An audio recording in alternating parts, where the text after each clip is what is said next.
Parte 5. A notícia logo chegou à capital e, esquecido do luto oficial e também de seus negócios, o povo reuniu-se nas ruas. O rei estava na sua imensa casa, roendo as unhas e puxando a barba. Entre a dor e a cólera, e a ansiedade financeira, seu estado de espírito estava tão azedo que ninguém ousava lhe dirigir a palavra. Mas afinal, o barulho da cidade chegou-lhe aos ouvidos. Não era parecido com luto nem com lamentações. Que barulho é esse? Perguntou. Mandem as pessoas ficarem dentro de casa e prantearem os mortos decentemente. O dragão voltou, senhor, responderam. Que? Disse o rei. Convoquem nossos cavaleiros, ou o que restou deles. Não há necessidade, senhor, responderam. Com o mestre Gídios atrás dele, o dragão está mansinho, foi o que nos informaram.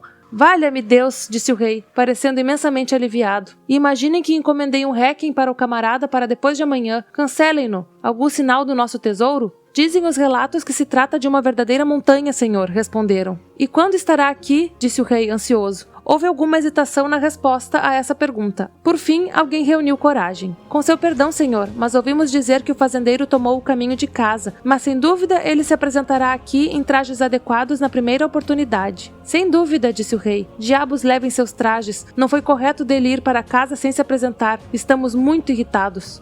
A primeira oportunidade surgiu e passou, da mesma forma que muitas outras. Com efeito, Mestre Gil já estava de volta havia uma semana ou mais e nenhuma palavra ou notícia dele ainda tinha chegado à corte. No 10º dia, o rei teve um acesso de cólera. Mandem buscar o camarada, disse ele. Ele não virá, senhor, disse o mensageiro, trêmulo, 2 dias depois. Pelos raios do inferno, disse o rei, ordenem-lhe que venha na próxima terça-feira ou será condenado à prisão perpétua. Perdão, senhor, mas ele ainda não quer vir, disse o mensageiro verdadeiramente aflito, ao voltar sozinho na terça-feira.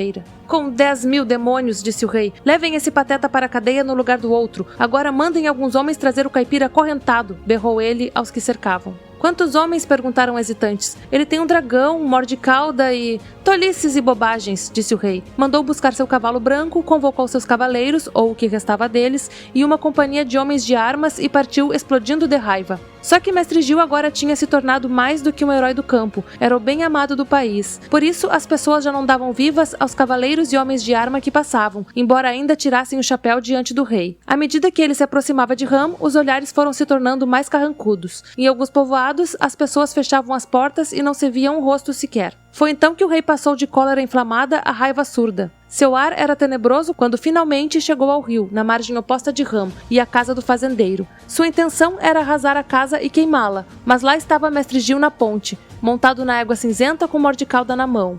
Não se via mais ninguém a não ser Garm, deitado no meio da estrada. Bom dia, senhor, disse Gil, alegre como um dia ensolarado, sem esperar que o rei falasse primeiro. O rei olhou-o friamente. Sua conduta não condiz com a nossa presença, disse ele, mas isso não é desculpa para você não se apresentar quando convocado. Nem pensei nisso, senhor, essa é a pura verdade, disse Gil. Tinha assuntos particulares a tratar e já perdera bastante tempo cumprindo tarefas para o senhor. Com 10.000 demônios, gritou o rei novamente inflamado de cólera. Vão para o inferno você e sua insolência. Depois dessa, não receberá recompensa alguma e será muita sorte de escapar do enforcamento. É o que acontecerá com você, a menos que peça nosso perdão nesse exato momento e nos devolva nossa espada.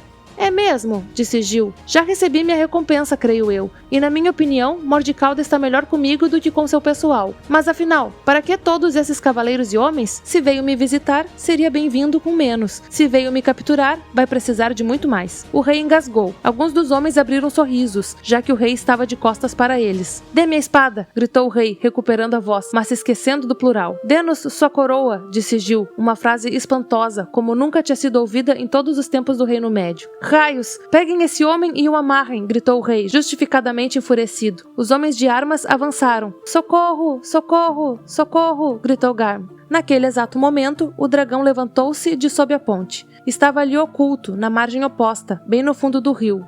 Soltou então uma terrível nuvem de vapor, pois tinha bebido muitos galões de água. Imediatamente formou-se um denso nevoeiro, onde só se viam os olhos vermelhos do dragão. Voltem para casa, seus patetas, bramiu ele, ou os farei em pedaços. Deu então um salto à frente e atingiu o cavalo branco do rei com uma garra, que o fez fugir a galope. Dali a algum tempo, o rei o trouxe de volta. Fosse como fosse, ele era senhor do seu próprio cavalo, e ninguém poderia dizer que teve medo de qualquer homem ou dragão existente na terra. Quando voltou, o nevoeiro tinha sumido, mas o mesmo acontecera com todos os seus cavaleiros e homens. Agora, a situação estava muito diferente, com o rei totalmente só para conversar com o fazendeiro robusto, acompanhado de Mordicalda e também de um dragão. Essa conversa de nada adiantou. Mestre Gil estava irredutível, não se dispunha a ceder ou a lutar, muito embora o rei o desafiasse a um duelo ali mesmo. Não, senhor, disse ele rindo. Volte para casa e esfrie os ânimos. Não quero feri-lo, mas é melhor o senhor ir andando ou não poderei responder pelo lagarto. Tenha um bom dia. Esse foi o final da batalha da Ponte de Ram. De todo o tesouro, nem uma moedinha o rei conseguiu. E mais, a partir daquele dia, o poder do Reino Médio cessou na região. Por muitas milhas ao redor, os homens consideravam Gil seu senhor. O rei, com todos os seus títulos, jamais conseguiu que homem algum atacasse o rebelde Egídios, bem amado do país, tema de canções. Crisófilax permaneceu muito tempo em Ram, para grande proveito de Gil, pois o homem que tem um dragão domesticado é alvo de respeito natural. Foi assim que surgiu o primeiro dos títulos de Gil, Dominus de Domito a Serpente, que na língua do povo quer dizer Senhor do Lagarto Manso. Com esse título, era respeitado por toda parte, mas ainda pagava um tributo insignificante ao rei, 6 rabos de boi e meio litro de cerveja. Após alguns anos, tornou-se Príncipe Július Egídios e o tributo cessou. No final, é claro, Gil se tornou rei do pequeno reino. Foi coroado em Ram com o nome de Egídios Draconários, mas era mais conhecido como Velho Gil do Lagarto, pois a língua do povo era a moda na sua corte, e nenhum dos seus discursos foi feito em latim literário. Sua mulher tornou-se uma rainha de grande majestade, que mantinha as contas da casa sob rédea curta. Não havia como dar uma volta na rainha Ágata, no mínimo era preciso andar muito. Gil envelheceu e se tornou venerável, com uma barba branca que lhe descia até os joelhos, uma corte muito respeitável, e uma ordem de cavalaria totalmente nova. Eram os guardas do lagarto. Ele deu ao pároco uma generosa recompensa, e até mesmo o ferreiro e o moleiro receberam seu quinhão, pois Gil tinha condições de ser generoso. No entanto, depois que se tornou rei, criou uma lei rigorosa contra profecias desagradáveis e tornou a moagem um monopólio da realeza. E tudo ali transcorria bem e com alegria, enquanto Mordicalda permaneceu acima do chão.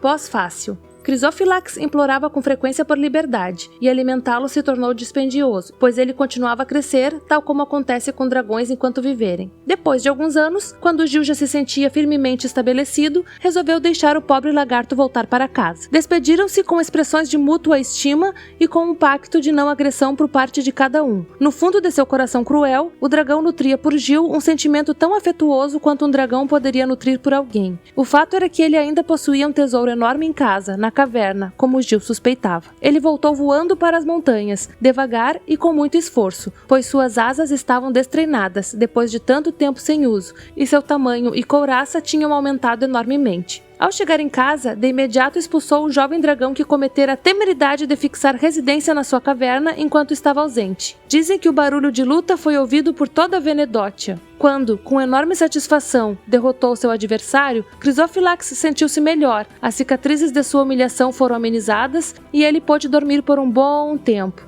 Porém, acordando de repente, partiu em busca do mais alto e mais tolo dos gigantes, que tinha começado toda aquela encrenca numa noite de verão, muito tempo atrás. Passou-lhe um bom sermão, e o pobre camarada se sentiu arrasadíssimo. Um bacamarte, era isso? Perguntou, coçando a cabeça. Achei que fossem mutucas.